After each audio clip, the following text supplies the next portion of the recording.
जनवरी 2005 में नासा ने एक खास मिशन पर काम शुरू किया। एक प्रोब, जिसे डीप इम्पैक्ट नाम दिया गया, स्पेस में लॉन्च किया गया। इसका उद्देश्य था यह पता लगाना कि हमारी पृथ्वी पर पानी आखिरकार आया कहां से।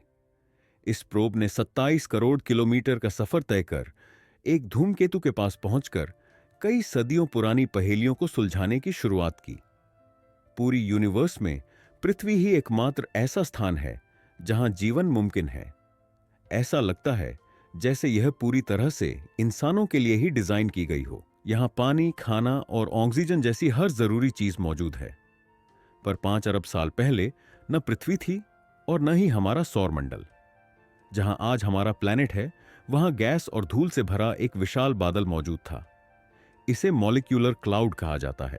इस बादल में कई तत्व जैसे सिलिकॉन, धातुएं और रेत के कण मौजूद थे। यह बादल पुराने और मर चुके तारों के विस्फोट से बने थे। यह बादल इतने विशाल थे कि इनका आकार 100 लाइट ईयर्स जितना था। यहां से नए तारों और ग्रहों का जन्म होना शुरू हुआ। इस प्रक्रिया को संभव बनाया ग्रेविटी ने, जो इन धूल और गैस के कणों को एक दूसरे के करीब खींचती है। मॉलिक्यूलर क्लाउड का कोर गर्म होने लगा और करोड़ों सालों तक यह प्रक्रिया चलती रही।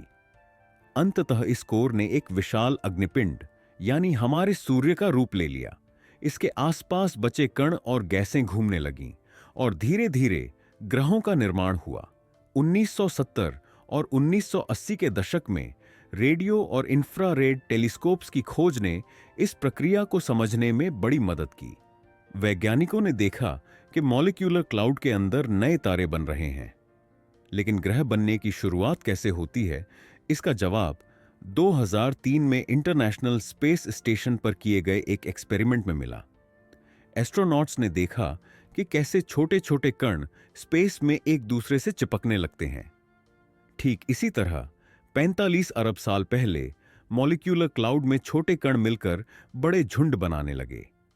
यह झुंड इतना बड़ा हो गया कि उसने अपने आसपास के कणों को खींचना शुरू कर दिया। इस प्रक्रिया के दौरान हमारे सौर मंडल में 20 ग्रह बने, लेकिन इन ग्रहों के बीच टकराव की वजह से उनकी संख्या कम होकर सिर्फ कुछ ही बची। इन्हीं में से एक था हमारा पृथ्वी। हालांकि यह पृथ्वी जीवन से भरपूर नीला ग्रह नहीं था। यह तब गर्म और उथल पुथल से भरा हुआ था। तब आया एक और बड़ा बदलाव। एक ग्रह, जिसका नाम थिया रखा गया, पृथ्वी से टकराया। इस टक्कर ने न केवल चांद का निर्माण किया, बल्कि पृथ्वी को झुका दिया। यह झुकाव, जिसे 23.5 डिग्री का एंगल कहा जाता है, आज हमारे ग्रह पर मौसम चक्र का कारण है।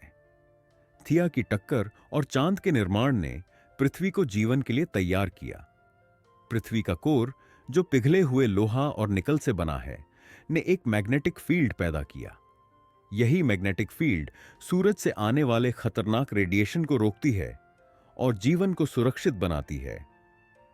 आज हम जिस जीवन से भरी पृथ्वी को देखते हैं, वह अरबों साल की इन प्रक्रियाओं का परिणाम है।